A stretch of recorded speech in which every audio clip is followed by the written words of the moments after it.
Hello,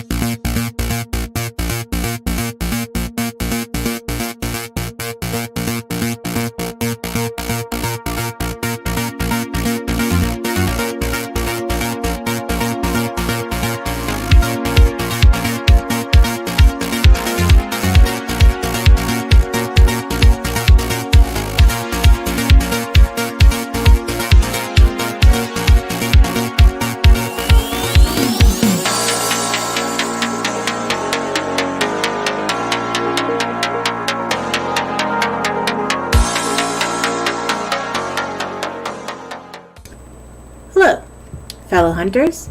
This is hirojashibe, and you are watching Satoshi's Treasure Hunters. This episode is titled, What is this?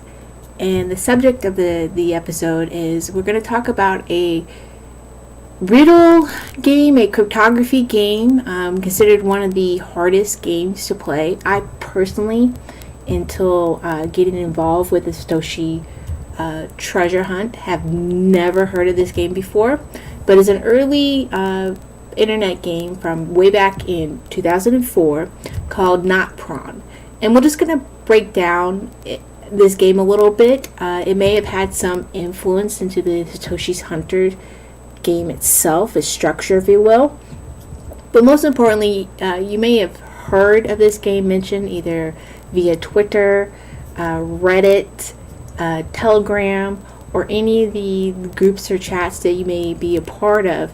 You might have had some individuals mention this game, and I just thought it was important to talk about the game, its history, who created it, and why people are speaking of this game in reference to the game that we are currently playing, which is Satoshi's Treasure Hunt. So let's get into the game, hunters. So Notpron is this crypto puzzle game that a lot of, you can say more skilled players have spoken that this game, Satoshi's Treasure Hunter, reminds them of this game. And it's considered one of the hardest games to play on the internet.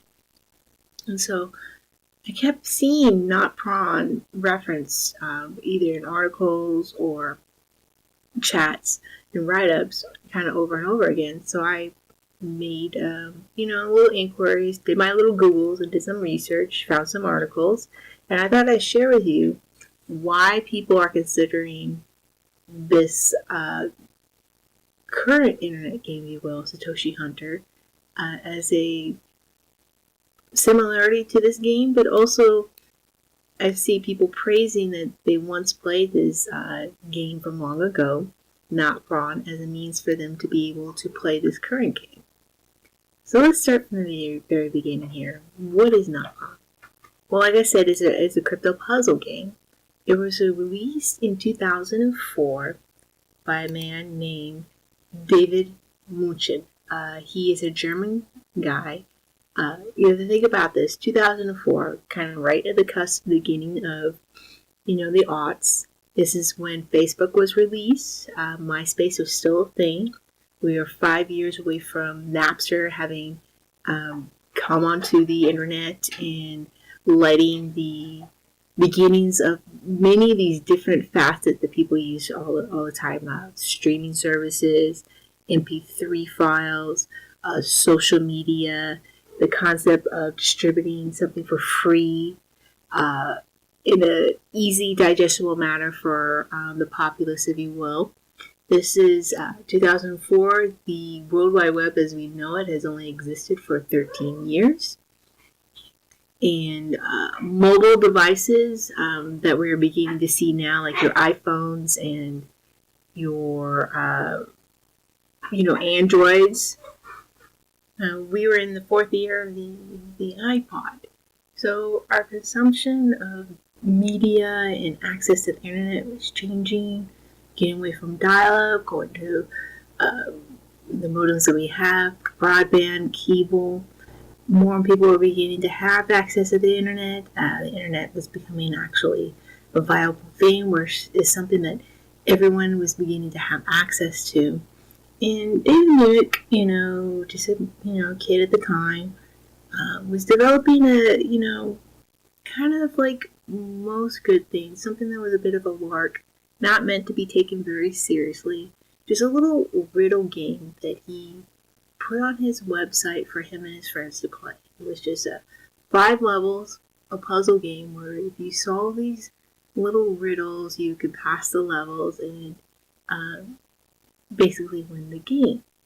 And a lot of people, when he released his first 5 levels, it slowly, I guess you can say, among tech heads or puzzle people or cartographers, I guess you could say is very much technical people that were in development or very interested in puzzle games, began to play this game, and it became an in-demand thing. And so what David did was okay, well, I clearly have something here that people like, and he began to add more and more levels. Eventually, Notpron will eventually have 140 levels. And basically what each of these levels consisted of was a picture and a URL. And you had to like wiggle your mouse and figure out from the context of the picture what the clue was to unlock the URL for the next level.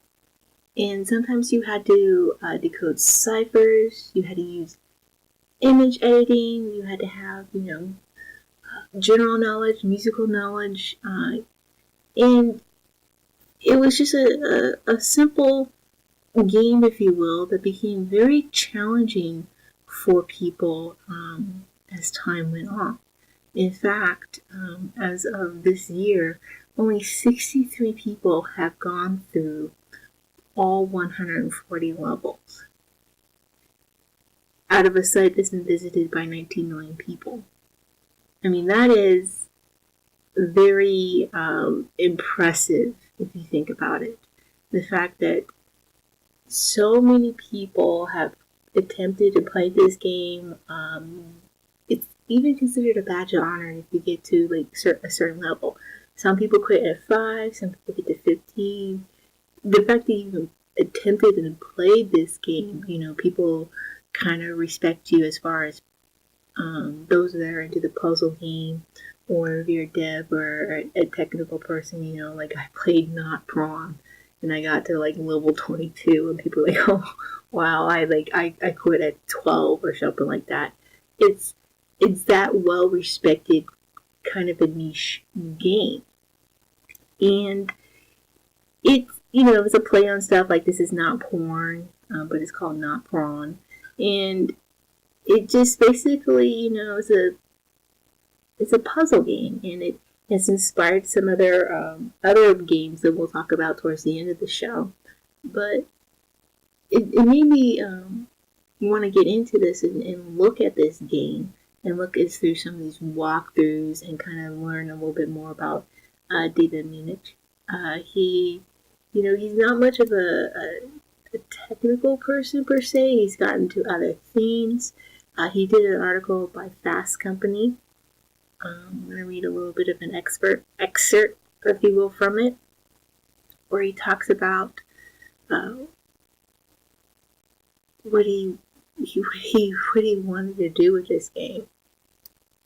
So this article is by Michael Grossas, and it was made in 2014 to celebrate the 10th anniversary of this game. And David Munnich, the creator, goes like, from a game designing standpoint, the main idea behind Notpron is that it's doing one thing totally different from all other games. Usually you start a game and the game tells you what to do, and you have to act inside that system. Notpron, however, expects you to work around the system without even telling you to do so. The working around the system can easily be an unofficial theme of Notpron. This is from the author of the article. The game begins simple enough on level 1 with a rather creepy image of the front door of a house. To pass level 1, you must get inside the house, which you can do easily enough by clicking on the door. Level 2 then features an image of an interior door, but you'll never make it past this level if you think inside the borders of the web page that the game is presented on. Instead, you need to look to the browser's address and manually change the URL to progress to level 3. and then here's Munnich again. We have to do things that we consider totally user-unfriendly in a normal case. Munnich says the game, which on the surface looks like it's made up of 140 stills with pictures and text, and sometimes accompanied by music or sound effects. And if you only concentrate on what you see, read, or hear, you'll never crack the riddle. You have to change the address in your browser. You have to read the source code of the website. You have to download, picture, and edit, and some important information becomes visible. You have to understand what the riddle is made of at the most technical level, which is files and folders, and you need to understand how they are different file formats and what they mean. So if you don't know anything about how a computer works, you'll be totally lost. Which is, a very reminiscent, obviously highly influenced Satoshi's Treasure. If you just the recent one, and we'll do during the Friday's episode, we'll do the breakdown of the rabbit key. I mean, you had to understand how to do taking a particular file and changing it into a different format, how to do that. And from there, being able to extract the information and understand what you're reading, and then already have access to previous keys to be able to open up another page. And then there was a little bit of a purchasing of an item, and then once you get that item, you had to be able to manipulate that solution, if you will, in order to obtain a QR code. And you have to have an understanding of computers to begin with in order to be able to do that, to make this particular solution for that particular puzzle. And so I can see why people who have played Notpron before and have an understanding of computers and have done this type of puzzle game, how this is very exciting for them, how they are using that skill set from this particular game and a couple others I'll mention at the end of the episode, to be able to play Satoshi's Treasure Hunt. And I just found it very interesting and fascinating that this game that seems to be very big within the technical community, even the gaming community, is something I've personally never heard of before, not even in passing or in reference to any type of articles where people have referenced Notpron until now. A bit here. Munnich says that level 72 is my favorite level because we force players to leave the monitor and actually handcraft something which is necessary in order to progress. Feats of tasks that the game makers as Satoshi's Hunter have stated that you're going to have to do. And if you don't know anything about how computers work, you're totally lost already. You know that. It's blending of the digital and real worlds.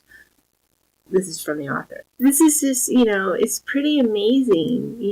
There's a precursor here, if you will, to Satoshi's Hunters. It's not coming out of just the ethers or somebody's butt.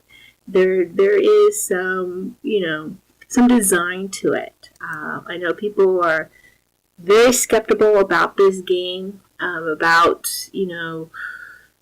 the people behind it, why they're doing this, particularly with the fact that in order to solve Puzzle 4, you had to purchase an item, but it's stated in the solution when you make the purchase that anyone who solves it first, they're going to receive the whatever bounty or prize, however many people made the purchase of this particular item. You get that USD equivalent in Bitcoin.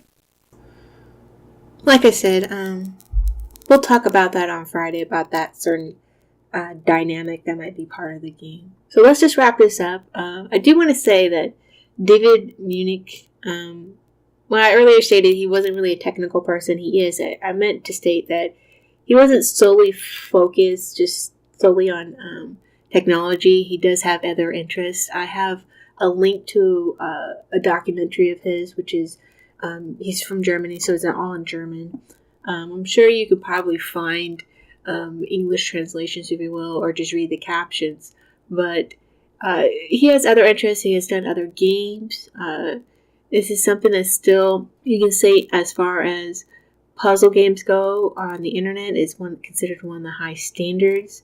At the end of this video, you will see like a speed run of, and I have a link to the creators of these walkthroughs of just what you need to do for the game. I mean, the first 5 levels seem pretty easy, but as it progresses, it gets more and more difficult. As you can see through these walkthroughs, I will show like the infamous level 140, and considering again that only like 64 people out of everyone who's made attempts has solved the game, it's pretty impressive.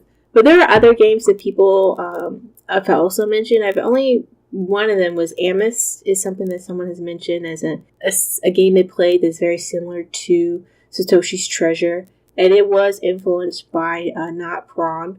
The other games are True Crypt and Odd Pawn, which I guess you could say is a play off of Notporn.